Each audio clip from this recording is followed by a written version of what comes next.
your generosity, we have funds available to assist in charitable works. So when folks have need, we can't fulfill all those needs, but we do what we can. And so it's always amazing to me that we know that, but we wait until after the eviction is served and our stuff is on the street. And then folks come and say, I need help paying my rent bill.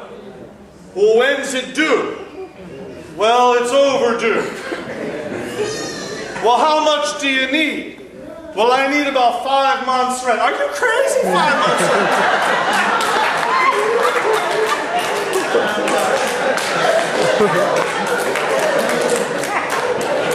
You're telling me that you know for 5 months that you got mess going on.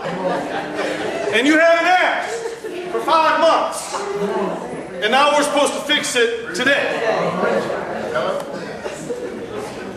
Church, when folks come, that's private. I mean, nobody else knows. When folks come to my office, folks come to church, nobody knows what your business is. Nobody knows. That's between you and God, and if you are able to grace me to allow me to help you, and to allow this church to help you. But sisters and brothers, we have to be attentive to what our needs are and to what the needs of all might be. So that when we have need, we can confidently come to another. In humility, not with embarrassment, not with any kind of lack of self-esteem or self-worth. Things happen. Stuff just happens. All the bills come at once. And I know that when I see the church office. Miss Page is away, recuperating and enjoying herself like no tomorrow.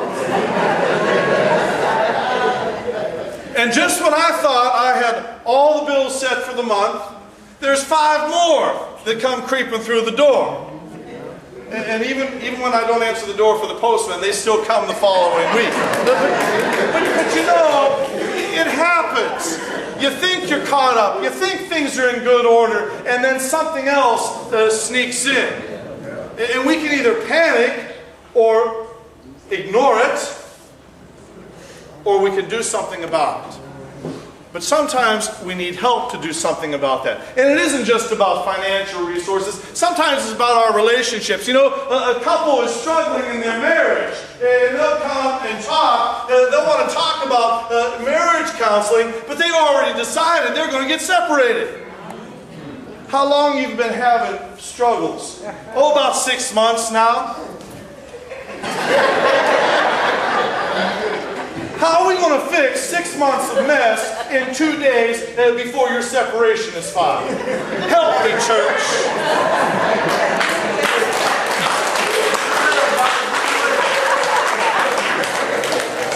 All right, I'm going to leave that alone now. But church, we know that we all have stuff. We all have things going on in our lives. But we don't have to carry those burdens alone. Jesus promises whatever we ask in His name will be granted to us. Now, it might not happen overnight. It might not happen in a week. But whatever we ask in Jesus' name, if we do with a sincere heart and trust in God, it's going to be all right. We will be invited to come up higher at the banquet when we least expect it. We get that little windfall. We get that little encouragement along the way. And somehow the dawn breaks. We said, I think I can do this. I think it's going to be okay. Only in humility, when we recognize that someone bigger than us is in charge of us, can we live our lives with a sense of hope, with a sense of deep trust, with a sense of knowing that we're never going to be abandoned or left alone, and that we don't have to do it on our own. There's no accident, sisters and brothers, that the readings today come out of the wisdom tradition. Wisdom takes some time to cultivate. And I think if we look at ourselves, we see how our perspective in life changes. How things that were important to us when we were younger aren't quite so important as we're older. There are other things that are more important. Talked about this at 8:30 service this morning. Did you ever watch a youngster in front of the mirror? They stand in front of the mirror, whether it's a young lady or a young gentleman. They might think they are the princess or the king. They might be Superwoman, Superman, whoever they are, flexing themselves and looking good in front of that mirror. They think they're all that, and then they start to grow. And then they become a young adult. And it isn't just about imagining what you could be. It's making yourself look good for who you are now. Make sure the hair is where it's supposed to be. The line is set, that the clothes fit just right. And all of those kinds of things. And we look good. But then suddenly something creeps in and we look again and say, oh, what's that blemish? Oh, I can't believe I just put on all this weight. Oh my gosh, I'm too skinny. Oh my, we begin to think about all those kinds of things. And then we go into adulthood and we go to the mirror and say, oh my gosh, look at this blemish. Oh my gosh, it's the same kinds of things about how we look and our focus on ourselves. But we begin to hit middle age. We begin to hit middle age. And we're just happy we can live to the mirror walk.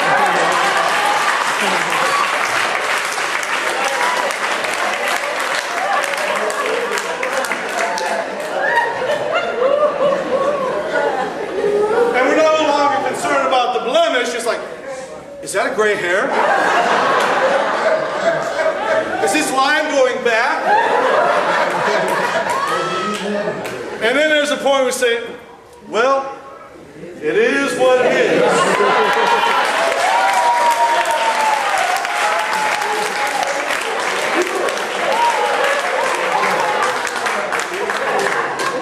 Then we pass middle age, and we get up in the morning, and we don't even look in the mirror anymore.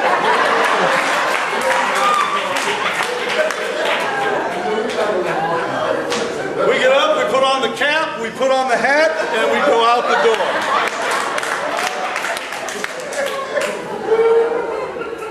And then when we get to that point, we kind of sit back and laugh because we watch everyone else going through what we've already gone through.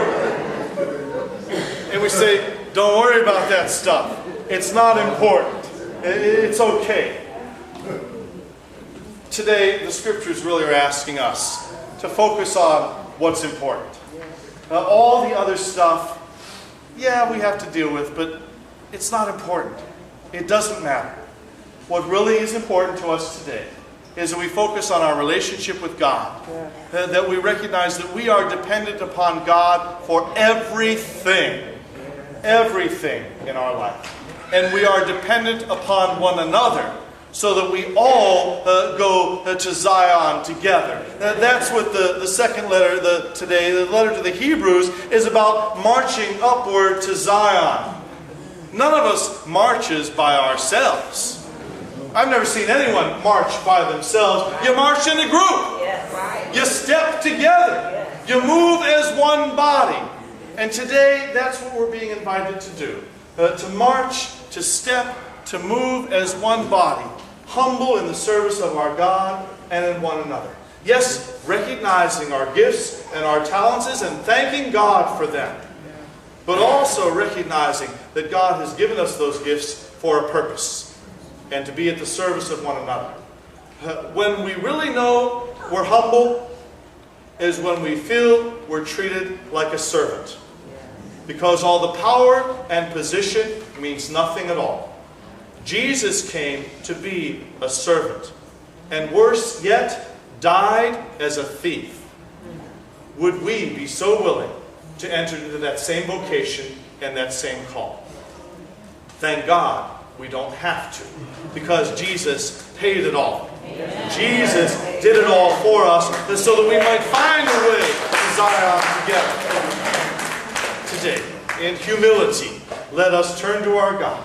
Ask for what we need, but to remember to say thank you for all that we've been given. In Jesus' name.